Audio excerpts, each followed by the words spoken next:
오늘 하나님의 말씀은 데살로니가전서 5장 15절부터 22절까지를 우리 같이 읽겠습니다. 데살로니가전서 333면 5장 15절에서 22절까지 우리 한 목소리로 천천히 봉독하겠습니다. 삼가 누가 시작. 삼가 누가 누구에게든지 악으로 악을 갚지 말게 하고 서로 대하든지 모든 사람을 대하든지 항상 선을 따르라. 16절 항상 기뻐하라. 쉬지 말고 기도하라. 범사에 감사하라. 이것이 그리스도 예수 안에서 너희를 향하신 하나님의 뜻이니라. 성령을 소멸하지 말며 예언을 멸시하지 말고 범사에 헤아려 좋은 것을 취하고 악은 어떤 모양이라도 버리라. 아멘. 이게 성탄절하고 뭔 상관이 있지? 그러실 텐데 오늘 말씀의 제목은 메시아 아기왕이 오셨을 때 사람들의 모습을 돌아보며, 이런 제목으로 우리가 성탄에 대한 말씀을 좀 나누겠습니다. 사랑하는 여러분, 부모님들은 자녀들에게 자꾸 하는 말이 있습니다. 친구 잘 사귀어라. 부모님이 친구를 잘 사귀어라. 아무나 친구하지 말고 장점이 많은 애들과 사귀어라 당부를 합니다. 왜냐? 사람은 함께하면서 서로 배우고 닮아간다는 것을 경험을 통해 잘 알고 있기 때문인 거예요. 친구 하나 잘못 사귀면 이상하게 되는 거예요. 그렇지만 인생의 더 깊은 진리는 우리가 여러분 모든 사람에게서 계속해서 배워야 한다는 것입니다. 모든 사람에게서, 부족한 사람, 심지어 나쁜 사람에게서도 배울 게 있어요. 그런가요? 예. 나는 저렇게 하지 말아야지. 저거는 조심해야겠다. 반대로 해야 하는 걸 배울 수가 있는 거예요. 그걸 반면교사라고 합니다. 교사는 좋은 걸 가르쳐 주는 거지만 반면교사, 반대로 교사가 되는 거예요. 사도 바울이 데살로니가의 성도들에게 여러 가지 근본적인 신앙적 권면을 쭉 주는 가운데 거기서 참으로 유명한 말씀이 이거죠. 항상 기뻐해라. 쉬지 말고 기도해라. 범사에 감사해라. 그 다음에 끝에 가서 뭐라고 그러냐면 범사에 헤아려 좋은 것은 취하고 악은 어떤 모양이라도 버리라 라고 당부합니다. 한번 따라 하겠습니다. 범사에 헤아려, 범사에 헤아려 좋은 것은 취하고 악은 어떤 모양이라도 버리라. 따라합니다. 모든 것을 분간해라. 그래서 좋은 것은 굳게 붙잡고 갖가지 모양의 악은 멀리해라. 예. 자, 범사, 모든 것을 헤아리는 거예요. 분간하는 거예요. 그래서 좋은 거네? 이거는 내가 취해서 붙잡고, 악은 이것도 다 악한 거네? 버리라는 거예요. 그렇게 하면 우리는 항상 모든 사람에게서 또 모든 상황 가운데 귀한 거를 배우고 실천하는 지혜자가 되는 거예요. 아멘. 항상 깨어있기를 축원합니다. 항상 그러니까 버릴 거는 버리고 취할 건 취하는 거예요.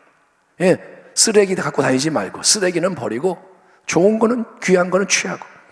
복음서에 나오는 이 성탄 기사들을 쭉 읽어보면 거기서 우리는 제사장 사가랴, 세례 요한의 아버지죠.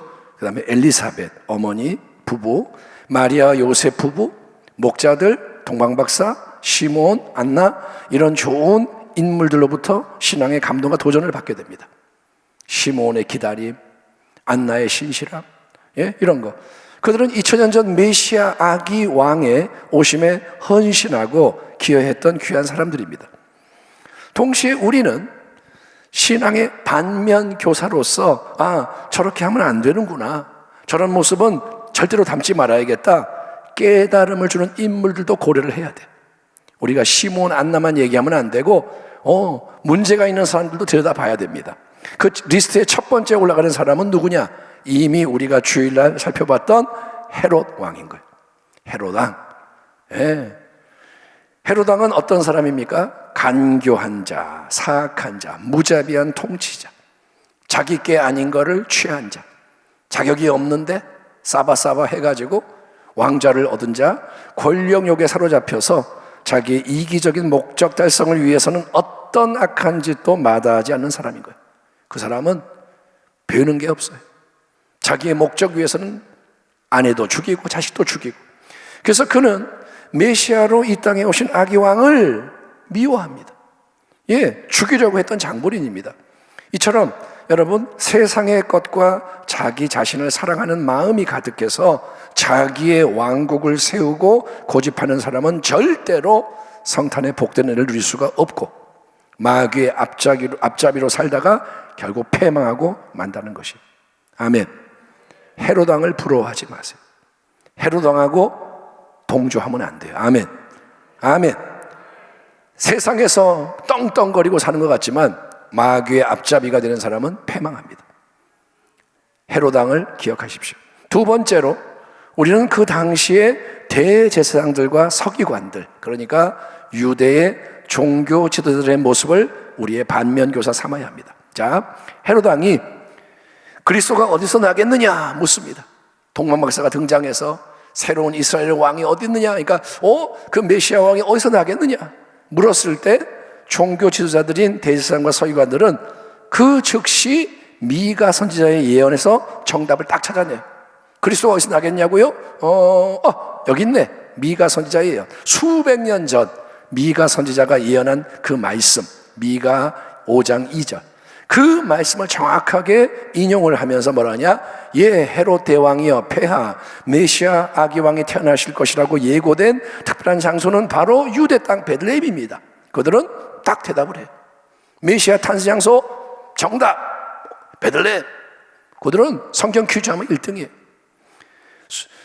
그러니까 종교 지도자들은 율법의 모든 말씀을 잘 알고 있었고 외적으로 남다른 경건의 모양을 갖췄던 유능한 대단한 사람들이에요. 똑똑하지, 그들은 의지가 강하지, 스스로 우리는 전통의 수호자요, 우리는 온 백성의 스승이요, 우리는 하나님의 충성된 종들이야 자부하는 거예요. 우리는 바리새인들이야, 거룩해, 구별됐어, 우린 너희와 달라. 하지만 그들에게는 뭐가 없느냐? 그들에게는 여러분, 메시아 아기 왕을 찾아뵙고 싶은 마음, 메시아에 대한 사랑과 경배의 갈망이 없었다는 거예요. 머리로는 지식이 가득했는지 모르지만, 답은 다 알고 있지만 마음이 냉랭한 거예요. 마음이 딱딱해요. 자기들의 기득권에 집착하는 이기심, 우리의 기득권, 우리의 지위, 우리만 잘났다는 교만, 힘들고 어려운 것을 싫어하는 안일함. 여기서 여행을 가야 돼. 귀찮아. 하나님과 이웃에 대한 사랑의 결여. 아무튼 세부적으로 다 열거를 할 수는 없지만 많은 잘못된 것들이 마음속에 숨어있고 굳어있기 때문에, 회칠한 무덤이기 때문에 경건의 모양은 빛나지만 경건의 능력이 없었던, 생명이 없던 종교 지도자들은 메시아 아기 왕의 탄생 장소가 베들레헴인 것을 알려주기만 할 뿐 정작 자기들은 그 귀하신 분을 찾아뵙고 경배하기 위해 나서지 않았다는 것입니다. 사실은 그들이 제일 먼저 나서야 돼요. 베들레헴이 가자, 자기들이 나서야 돼요. 근데 안 그래. 그리고 나중에 이들은 어떻게 됩니까? 그들은 예수님의 공생의 사역을 하시는 동안에 계속 방해하고 대적하는 원수가 됩니다. 계속 갈등이 커져요. 안식일을 어겼어? 미워 죽겠어?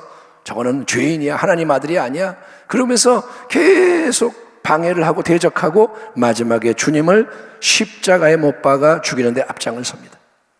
아주 나쁜 놈들이에요. 자기들은 나서지 않고 남을 조종해서 다 되게 하고 자기는 거룩한 척하고. 이처럼 위험하고 추악한 잘못된 경건이 우리 안에 자리 잡고 있지는 않는지 우리는 스스로를 되돌아봐야 합니다. 특별히 리더의 자리에 있는 자들, 저나 목회자나 재직들이나 여러분이 지역장이라면, 구역장이라면, 아무튼 남에게 영향을 주는 자리에 있는 우리가 이런 모습이 아닌가, 그런 모습이 많아요. 하나님의 아들을 사랑하지 않아. 똑똑한 척하고 잘난 척하고 그 경건을 주님이 버리라고 말씀하시는 겁니다.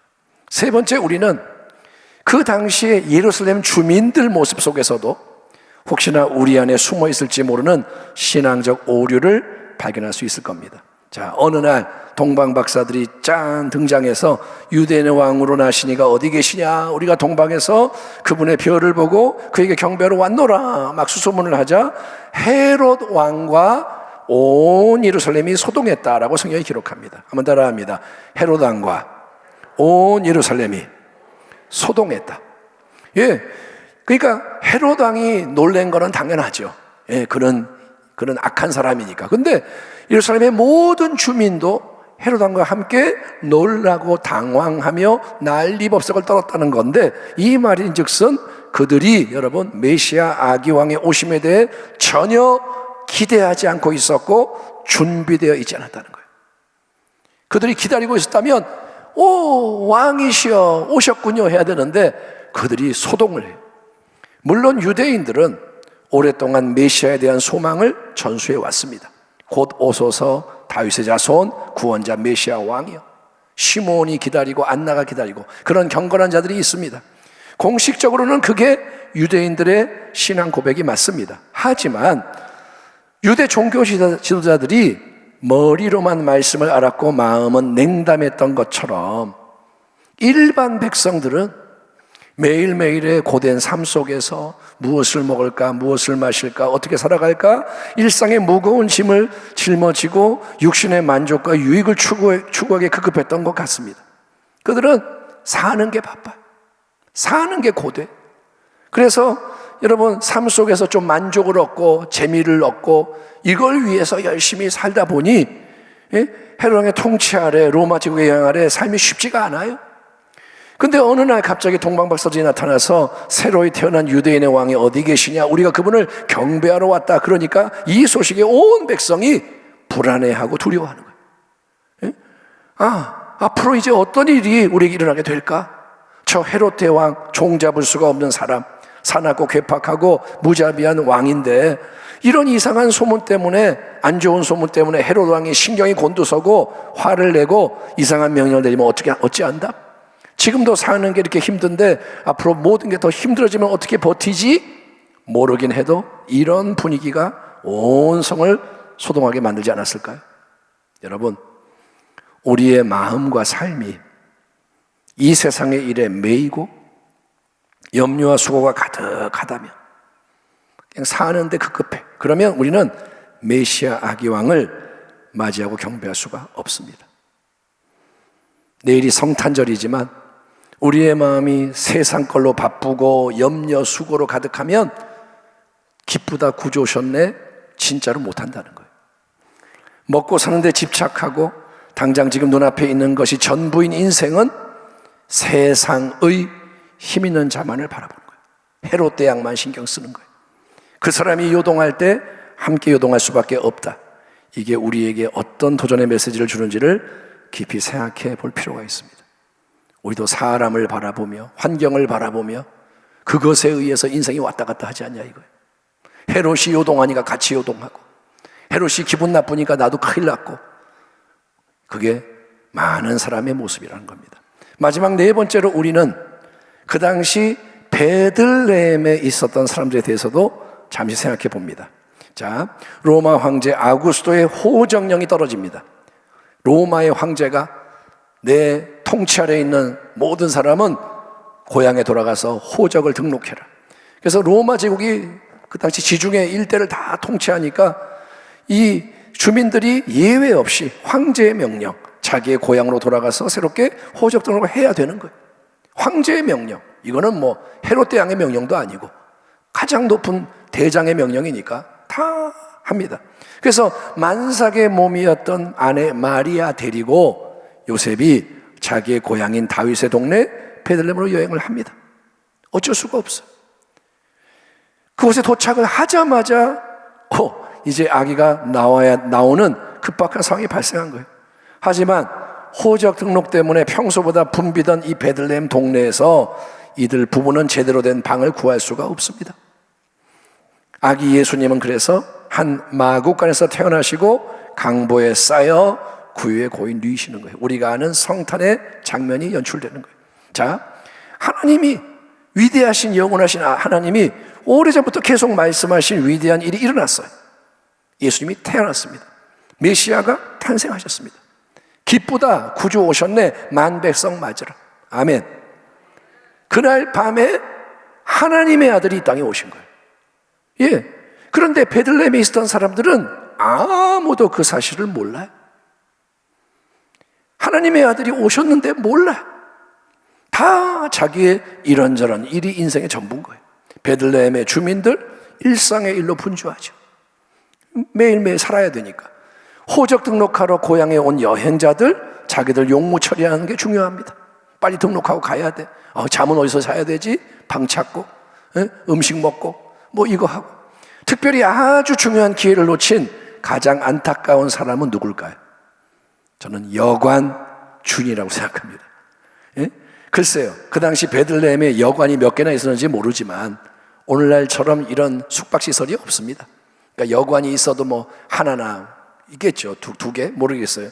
아무튼 여관 주인은 자기에게 찾아와서 아기를 낳을 수 있는 제대로 된 처소를 제공해 달라고 애처롭게 부탁하는 낯선 젊은 목수 부부를 거절합니다. 아이고, 우리 좀 도와주세요. 지금 애가 나올라 그래요. 우리 아내가 지금 만삭이고요. 좀 도와주세요. 방 하나 좀 어떻게 좀 마련해 주세요. 근데 됐어. 가. 방 없어. 왜냐? 방이 이미 다른 손님들 다 채워져 있었을 수 있어요. 아니면 방이 있는데도 안 줬을 수도 있어요. 모르겠어요. 근데 여관 주인은 다른 손님들이 더 중요한 거예요. 왜냐? 돈을 더 많이 주는 손님일 수 있으니까. 너 얼마 낼 거야? 10,000원?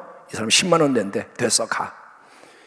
아니면 더 다른 손님이 지위가 높거나 중요한 사람들이었겠죠. 그래서 외지로부터 방문한 이 가난한 젊은 부부가 아기를 낳을 수 있는 빈 방은 없었다는 거예요. 방이 있어도 너를 위해서는 없어. 그런 상황인 거예요. 성탄절은 우리 모두에게 낮은 곳에 주목하는 지혜를 가져라 라고 교훈합니다. 따라합니다. 낮은 곳을 바라봐라. 우리는 늘 높은 곳을 바라봐요. 누구에게 가야 도움을 얻을까? 누구에게 붙어야 이익이 될까? 예? 돈이 많은 사람이 있으면 막 그냥 가서 굽신대고, 실력 있는 사람, 능력 있는 사람, 권세 있는 사람에게는 알아서 자기가 복종하지만, 여러분, 낮고 천한 자리에 메시아 아기왕이 오시기 때문인 거예요. 가난하고 병들고 약하고 불쌍한 자들의 친구와 구주로 예수님이 오시기 때문인 거예요. 인자에 온 것은 섬김을 받으려 하는 게 아니라 섬기러 왔다. 아멘. 예수님은 지금도 낮은 곳을 찾아가세요. 아멘. 따라합니다. 주님은 우리와 다르게 사신다. 우리는 우리의 모습을 돌아봐야 돼요. 예수를 믿습니다. 예수님이 왕입니다 하면서도 우리는 그 왕의 길을 따라가지 않는 거예요. 만약에 딱한 처지에 있었던 만삭의 마리아를 위해서 누군가가 조금만 양보를 했더라면 어떨까요? 아이고, 사정이 딱하니, 아유, 여기 들어오세요. 내가 빠질게. 나보다는 당신이 더 필요하니까 내가 하나님 믿는 사람이니 내가 조금 양보할게요. 했더라면 성탄의 이야기는 전혀 다른 이야기가 되었을 겁니다. 하지만 하나님의 거룩한 뜻은 만왕의 왕, 평강의 왕이신 사랑의 왕이신 메시아 아기가 비천한 마구간에서 태어나시는 겁니다. 그래야 그분이 모든 사람을 위한 참된 구주가 되시기 때문인 거예요. 아멘. 그러니까 뭐 여관 주인을 탓할 것도 없어요. 하나님의 뜻이 이루어지는 거니까. 아기 예수의 탄생을 기다리는 대림절 기간을 우리가 이제 다 통과를 했습니다. 우리는 이제 올해의 성탄을 맞이하게 됩니다. 내일이 성탄 축하 예배.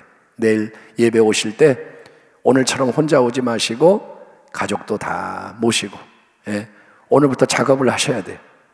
맛있는 것도 해주고 사랑해도 좀 하고 뿌이뿌이 뿅뿅도 하고, 그래서 아무튼 온 가족이 또 이웃들도 평소에 좀 마음에 있던 분들 우리 같이 오늘 성탄 예배 드려 갑시다. 여러분 하십시오. 그게 복음을 전하는 거예요. 아멘.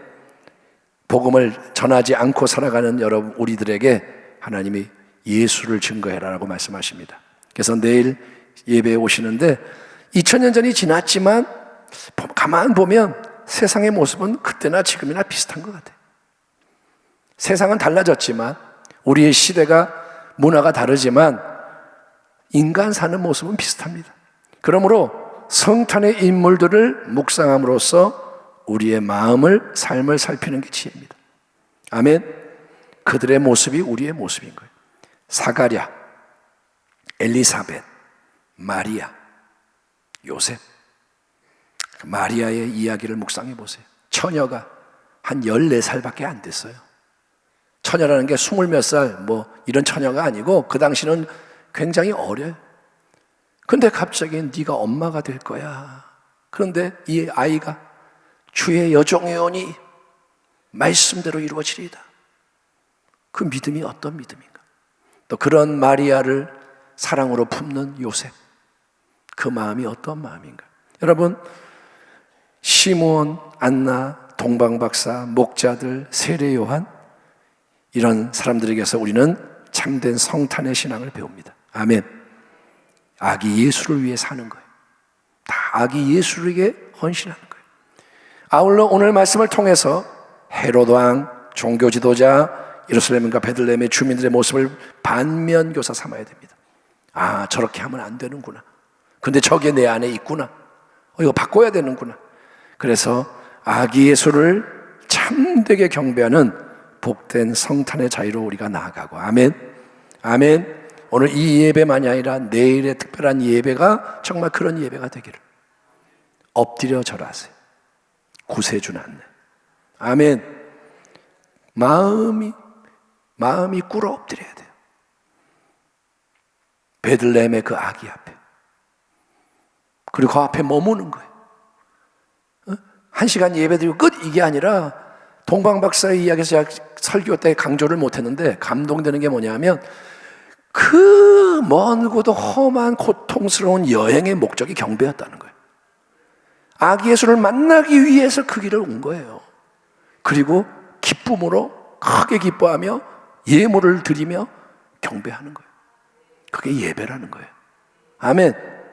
딴짓하다가 예배 시간이네, 예배가 아니라 그 예배를 위해서 살다가 와서 경배하는 거예요.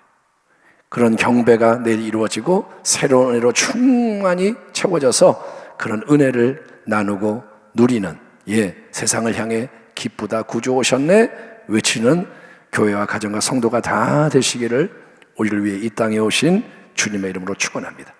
기도하겠습니다. 하나님 감사합니다.